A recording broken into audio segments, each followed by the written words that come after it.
they believe. And I say that is pagan, pre-Christian atrocity story of sacrifices of first-born son turned into Christian good news. All right. I can't stand that anymore.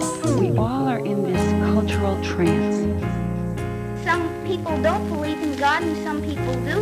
And I don't know, it doesn't seem like there could be a God. Whatever religion, Christian, Protestant, Hebrew, Catholic, there's only one God. Our resulting humility sets us free to ponder God's will without any obligation to toe a dictated line. Quote, "Let there be no compulsion in religion," states a voice in chapter 2 of the Quran.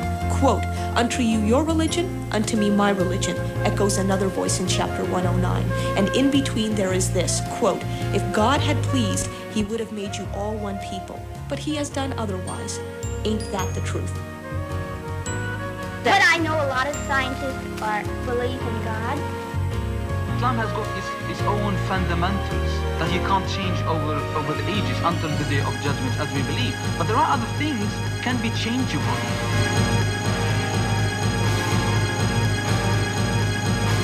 Why is it so difficult?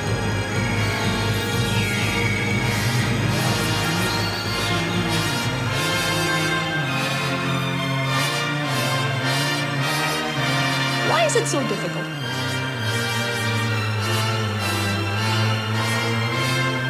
You're going to have a full range. I think that every religion, Judaism included, has amazingly profound, dark, dangerous, and evil sides to it. Traditions that live for 3,000 years are basically going to say everything. But they're going to be able to legitimate murder, and they're going to be able to legitimate love. So chosenness can be an excuse for legitimation of superiority in the most racist form you can imagine. A tradition and a religion is only as good as the people teaching it. God said to Abraham, "Go away from your land, from your birthplace, from your father's house, to the land I will show you." Why is it so difficult?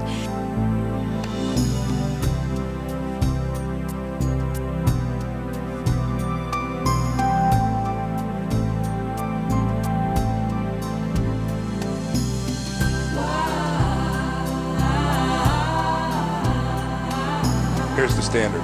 Catholicism is as Catholicism does. Judaism is as Judaism does. And Judaism is as Catholicism does. Catholicism is as Islam does. And Islam is as Judaism does. By God, Catholicism does. Well, what it's doing right now, as Catholicism does, as Islam does, as Judaism does. And by God, well, Judaism is as Islam does right now, as Catholicism does. I wouldn't want to be associated with it. Well, To draw Muslims into the streets to demonstrate massive human rights abuses that are happening against other Muslims, and never mind Jews and Christians, in the name of our God. Which are up to the fuqaha, what we call the fuqaha, or the... In the name of our God. So why is it that important to draw these differences as opposed to building bridges of commonality? Because Jesus said, "Nobody comes unto the Father but by me." In other words, if eternity is real, if heaven and hell are real, then these issues are eternal matters. And I'm just not willing. I mean, we're in a culture now where the only heresy is to believe in heresy. I believe there are many things that Muslims, Jews, Christians, Moonies, anybody can unite on, ethics and such. But when it comes to truth, when it comes to eternity, Jesus Christ alone is the anchor of our soul, is the one who lets us into heaven, the one who brings us into heaven by his shed blood. And so this is eternally important.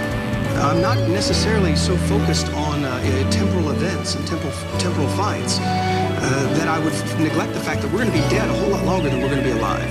But then would that mean you would be proselytizing Jews? But in general, Christians don't do that so much with Jews.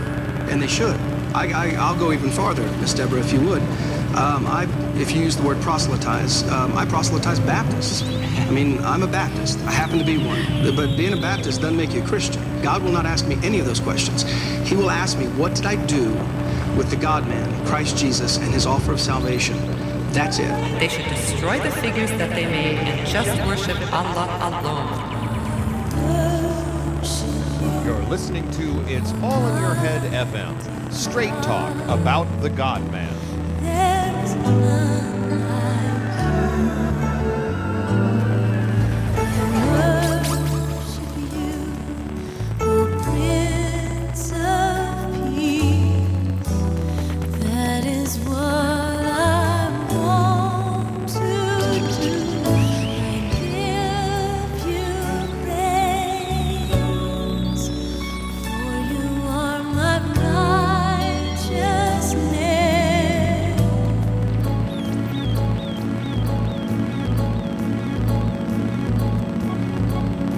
Quite frankly, I think at the end of the day, it is politically correct and safe, physically and otherwise, to be protesting something that comes out of a Western country, whether it's France, whether it's America, but politically unsafe and physically unsafe within our own communities, in Muslim communities, to be protesting our own violations of human rights.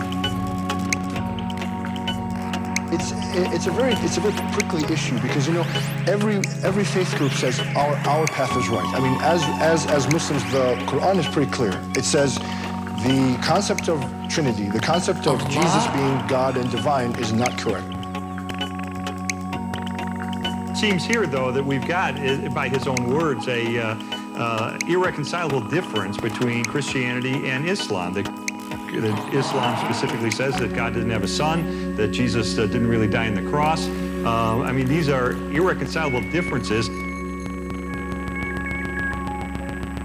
Will they also lead the fight against the stoning of women in the world of Islam, against murder, against torture, against slavery in countries that are ruled by Islamist regimes? So I think there's a lot of double standards here that we Muslims have to own up to. They're on a different path. Okay, Eric. If somebody says that, then they don't have a fight with me.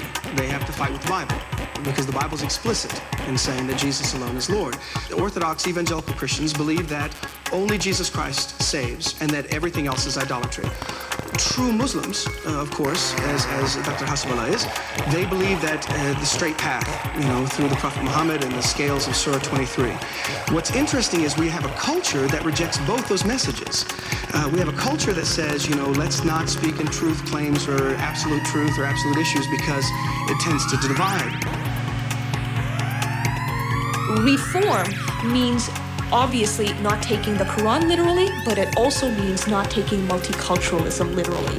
Whether in fact in mainstream Islam it is okay to be questioning the divinity of the Quran in terms of rediscovering the very basis on which our pluralistic society is built, which is freedom of expression and engagement.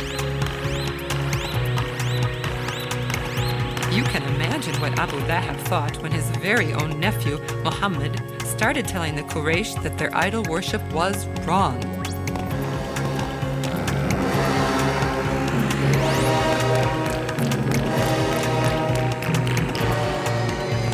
Why?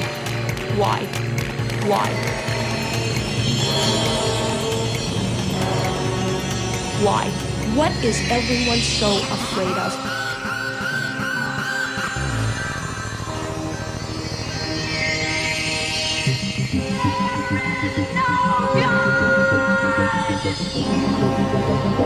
Have some guts. What is everyone so afraid of?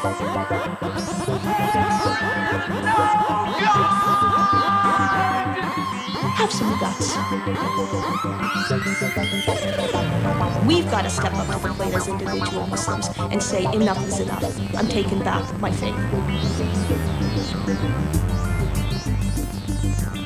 We're running out of time.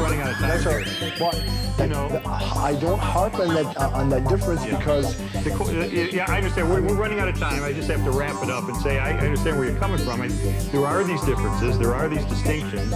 And I think, I see irreconcilable differences between these faiths in many ways, in the way God is characterized, and the way Jesus is perceived, and so forth. And I think if there's one thing we can agree on, that's the kind of conversations that ought to be taking place. That is the most important thing. Okay. Absolutely. Well, Deborah, that's what we're all about on BeliefNet, is trying to get people to talk to each other.